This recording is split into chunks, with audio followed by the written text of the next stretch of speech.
Hi అండి, నా పేరు లక్ష్మి. షాపుల్లో దొరికే రింగుల్ని ఇంట్లోనే ఈజీగా ఎలా చేయాలో చూద్దాం. స్టవ్ వెలిగించుకుని ఒక గిన్నె పెట్టుకుని 2 గ్లాసుల వాటర్ వేసుకుని చిన్న teaspoon salt, half teaspoon పసుపు, హాఫ్ టీ స్పూన్ కారం, చిన్న టీ స్పూన్ వాము, 2 స్పూన్లు ఆయిల్ వేసుకుని ఇవి మరిగినాక 2 గ్లాసులకి 2 గ్లాసుల పిండి వేసుకోవాలి. గ్లాసున్నర బియ్యం పిండి, అర గ్లాసు మైదా పిండి వేసుకుని బాగా కలుపుకోండి. ఇలా బాగా కలుపుకున్నాక స్టవ్ ఆఫ్ చేసి మూత పెట్టుకుని పక్కకు పెట్టేసుకోండి. 5 నిమిషాల తర్వాత గోరువెచ్చగా ఉండగానే ఒక ప్లేట్లోకి తీసుకుని ఫ్రెష్ చేస్తూ బాగా కలుపుకోండి. చపాతీ పిండి కలిపినట్టు ఫ్రెష్ చేస్తూ కలపండి.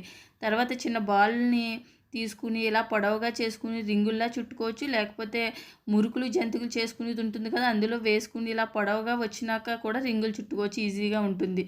తర్వాత ఇవన్నీ ఇలా రెడీ చేసుకున్నాక స్టవ్ వెలిగించుకుని కళాయి పెట్టుకుని ఆయిల్ వేసుకుని కొన్ని రింగులు ఇందులో వేసుకుని డీప్ ఫ్రై చేసుకోవడమే. అంతేనండి. ఈ వీడియో మీకు నచ్చినట్లయితే లైక్, షేర్, సబ్స్క్రైబ్ చేసుకోండి.